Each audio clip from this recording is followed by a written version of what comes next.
वो खिलाड़ी जिसने क्रिकेट के लिए छोड़ दिया घर बार, जिसने अपनी घूमती गेंदों से जितवाए भारत को कई मुकाबले, रणजी हो या आईपीएल या फिर इंटरनेशनल क्रिकेट, जिसने अपने स्पिन से मचाई सनसनी।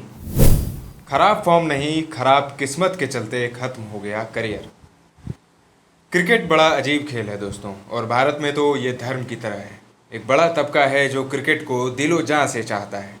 कई इसे देखना पसंद करते हैं, कई खेलना, और कई ऐसे भी हैं जो इसी में अपना करियर बनाना चाहते हैं।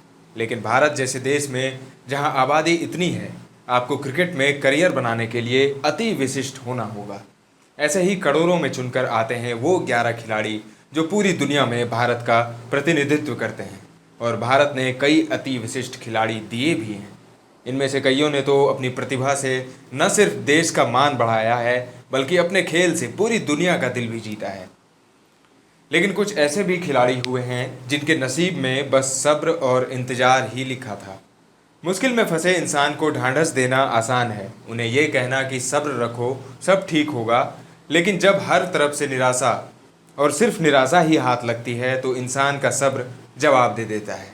आप देख रहे हैं चक दे क्रिकेट की खास श्रृंखला चक दे क्लिक्स, और आज के अंक में बात करेंगे एक ऐसे खिलाड़ी की जिसमें प्रतिभा की कमी नहीं थी, लेकिन उसके नसीब में था तो बस इंतजार। वो खिलाड़ी जिसने क्रिकेट के लिए छोड़ा घर, वो खिलाड़ी जिसने अपने जज्बे और स्पिन के दम पर भारत को जितवाए कई मुकाबले, वो खिलाड़ी जिसे हम प्रज्ञान ओझा के नाम से जानते हैं। 5 सितंबर 1986 को ओडिशा की राजधानी भुवनेश्वर में प्रज्ञान ओझा का जन्म हुआ था। प्रज्ञान के घर का माहौल ही ऐसा था कि बचपन से ही उनको पढ़ाई के लिए प्रेरित किया। उनके पिता महेश्वर ओझा एक स्टेट गवर्नमेंट ऑफिसर थे और मां विदुलता ओझा साहित्य में एमए कर चुकी थी। लेकिन प्रज्ञान का दिल कभी पढ़ाई में लगा ही नहीं। सिर्फ 10 साल की उम्र में प्रज्ञान ने चंद्रशेखरपुर में अपने स्कूल डीएवी पब्लिक स्कूल की ओर से खेलना शुरू कर दिया। इसी दौरान एक समर कैंप में वहां के कोच सासंग एस दास ने प्रज्ञान की गेंदबाजी तकनीक पर काम किया। प्रज्ञान ने देखा कि अब यहाँ से काम नहीं बनने वाला, और अपने सपनों को पूरा करने उन्होंने हैदराबाद जाने का फैसला कर लिया। 13 साल के प्रज्ञान ओझा अब घर से दूर हैदराबाद आ गए। यहाँ ओझा को क्रिकेट के लिए बेहतर माहौल मिला, और यहाँ पूर्व रणजी क्रिकेटर और कोच विजय पॉल की नज़र प्रज्ञान ओझा पर पड़ी। विजय पॉल ही पहले शख्स थे जिन्होंने प्रज्ञान के अंदर छुपे प्रतिभा को पहचाना था, और उन्होंने उसे निखारने का काम किया। अब प्रज्ञान के स्पिन के चर्चे हैदराबाद क्रिकेट के गलियारों में होने लगे थे। अंडर 19 क्रिकेट में शानदार रिकॉर्ड के दम पर ओझा ने 18 साल की उम्र में ही हैदराबाद की रणजी टीम में जगह बना ली। यहाँ प्रज्ञान ओझा को महान भारतीय स्पिनर वेंकटपति राजू ने गाइड किया। संयोग देखिए, ओझा भी बचपन से ही वेंकटपति राजू जैसा ही बनना चाहते थे। राजू उनके रोल मॉडल थे। ओझा ने खुद एक इंटरव्यू में कहा था कि उन्होंने बाएं हाथ से गेंदबाजी भी राजू को देखकर ही शुरू की थी। इतने कम उम्र में अपने रोल मॉडल से क्रिकेट के गुर सीखना ओझा के लिए ये किसी सपने के सच होने जैसा था। ओझा ने अपने गुरु और आदर्श के सामने अपनी पूरी ताकत झोंक दी, और प्रज्ञान ने कड़ी मेहनत और लगन से रणजी डेब्यू कर लिया। 2004-05 रणजी सत्र में रेलवे के विरुद्ध प्रज्ञान ओझा ने डेब्यू किया। अपने पहले ही सत्र में ओझा ने 5 विकेट हॉल लेकर सनसनी मचा दी। इसके बाद 2006-07 रणजी सत्र में सिर्फ 21 साल के प्रज्ञान ओझा ने 6 मैचों में 19.88 की बेहतरीन औसत से 29 विकेट हासिल कर लिए। ओझा को दमदार प्रदर्शन का इनाम भी मिला, और 2007 में उनको इंडिया ए टीम से बुलावा आ गया। नवंबर 2007 में इंडिया ए की तरफ से खेलते हुए ओझा ने दक्षिण अफ्रीका के हाशिम आमला, बोएटा डिपेनर और अश्वेल प्रिंस जैसे सितारों से सजी अफ्रीकी ए टीम के विरुद्ध 8 विकेट लेकर तहलका मचा दिया।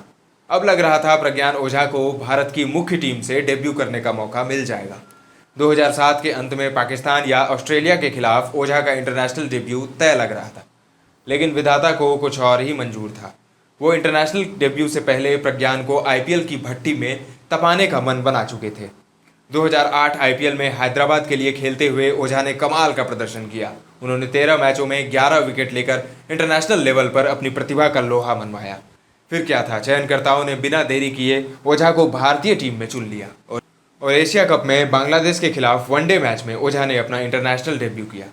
अपने डेब्यू मैच में प्रज्ञान ने 43 रन देकर 2 विकेट चटकाए थे। इसके बाद ओझा लगातार भारत की वनडे स्क्वाड का हिस्सा रहे। साल 2009 टी20 विश्व कप में ओझा को टी20 डेब्यू करने का भी मौका मिला। यहाँ भी ओझा ने बांग्लादेश के खिलाफ ही अपना पहला मैच खेला और 4 विकेट लेकर मैन ऑफ द मैच बने। ओझा का स्पेल T20 डेब्यू पर किसी भी भारतीय गेंदबाज द्वारा फेंका गया बेस्ट स्पेल था। अब ओझा की जगह T20 टीम में भी पक्की लग रही थी, लेकिन तभी डेब्यू हुआ रविंद्र जडेजा का। बाएं हाथ के जडेजा टाइट गेंदबाजी के साथ साथ जरूरत पड़ने पर रन भी बनाने में सक्षम थे। यही कारण था कि प्रज्ञान का वाइट बॉल क्रिकेट से जल्दी ही पत्ता कट गया। लेकिन विधाता जब एक हाथ से लेता है तो दूसरे हाथ से देता भी है। साल 2009 में श्रीलंकाई टीम ने भारत का दौरा किया था। कानपुर टेस्ट में चोटिल अमित मिश्रा की जगह प्रज्ञान ओझा को टीम में शामिल किया गया। ओझा ने अपने पहले 2 टेस्ट मैचों में लगभग 28 की औसत से 9 विकेट चटकाए। ओझा ने अपने प्रदर्शन से कप्तान धोनी को प्रभावित किया और धोनी का उनको साथ भी मिला। एशियाई पिचों पर ओझा की स्पिन को खेलने में अच्छे बल्लेबाजों के पसीने छूट जाते थे। 6 फुट लंबे प्रज्ञान ओझा अन्य बाएं हाथ के स्पिनरों से बिल्कुल अलग थे, क्योंकि हाइट की वजह से ओझा को अतिरिक्त उछाल मिलता था और ओझा के अंदर फ्लाइट कराने की क्षमता भी थी। साथ ही लाइन लेंथ पर नियंत्रण तो था ही। यह सब ओझा को एक घातक स्पिनर बनाता था। यही कारण था कि साल 2013 तक एशिया में हुए हर टेस्ट मैच में ओझा टीम इंडिया का हिस्सा रहे। यह ओझा के करियर का सुनहरा दौर था। IPL 2010 में पर्पल कैप जीता। मोहाली में VVS लक्ष्मण के साथ मिलकर ऑस्ट्रेलिया के खिलाफ ऐतिहासिक टेस्ट जितवाया। 3 बार IPL ट्रॉफी जीतने वाली टीम का हिस्सा रहे और अहमदाबाद में इंग्लैंड के विरुद्ध 9 विकेट लेने का कारनामा किया। लेकिन ओझा के करियर का सर्वश्रेष्ठ प्रदर्शन आया नवंबर 2013 में, जब 16 तारीख को उन्होंने वेस्टइंडीज के खिलाफ टेस्ट मैच में 10 विकेट हासिल किया। यह सचिन तेंदुलकर का आखिरी टेस्ट मैच था। मगर इसके बाद लगता है ओझा को किसी की नज़र लग गई। किसे पता था कि ये सचिन के साथ साथ प्रज्ञान ओझा का भी आखिरी टेस्ट मैच साबित होगा। 10 विकेट लेकर मैन ऑफ द मैच रहने वाले ओझा को उस टेस्ट मैच के बाद कभी दूसरा टेस्ट खेलने का मौका नहीं मिला। हालांकि इसकी वजह ओझा का खराब फॉर्म नहीं, बल्कि उनकी खराब किस्मत थी, क्योंकि साल 2014 में ओझा को इलीगल एक्शन की शिकायत के बाद बैन कर दिया गया। ओझा ने भी अपने एक्शन में सुधार किया और साल 2015 में ही उन्होंने घरेलू क्रिकेट में वापसी की। लेकिन 2015 का पूरा IPL सीजन उनको बेंच पर बैठना पड़ा। प्राइम स्पिनर ओझा के लिए अब रणजी टीम में भी वापसी करना मुश्किल लग रहा था। ओझा का मनोबल पूरी तरह से टूट चुका था। ऐसे में सौरव गांगुली ने ओझा को बंगाल रणजी टीम से खेलने को कहा। इसके बाद अगले 2 रणजी सत्र ओझा ने बंगाल की तरफ से खेला। मगर इसके बाद जब ओझा ने अगले सत्र में हैदराबाद रणजी टीम से खेलने की मंशा जाहिर की तो गांगुली ने सख्त मना कर दिया और ओझा को बंगाल के लिए ही सेवाएं देने को कहा। इसके बाद ओझा के प्रदर्शन में गिरावट आई और एक दिन आया जब उनका सब्र का बांध टूट गया और उन्होंने मात्र 34 साल की उम्र में क्रिकेट को अलविदा कह दिया। प्रज्ञान ओझा ने भारत के लिए 24 टेस्ट मैचों में 113 विकेट लिए हैं, 18 वनडे में 21 विकेट और 6 T20 मैचों में 10 विकेट हासिल किए हैं। इसके अलावा 92 IPL मैचों में ओझा के नाम 89 विकेट दर्ज हैं। अगर ओझा की किस्मत अच्छी होती तो उनकी गिनती ग्रेट प्लेयर्स में होती, लेकिन ओझा ने कभी भी किसी को कोई दोष नहीं दिया। एक इंटरव्यू में उन्होंने कहा था, मुझे किसी से कोई शिकायत नहीं है, मेरी किस्मत में इतनी ही क्रिकेट थी।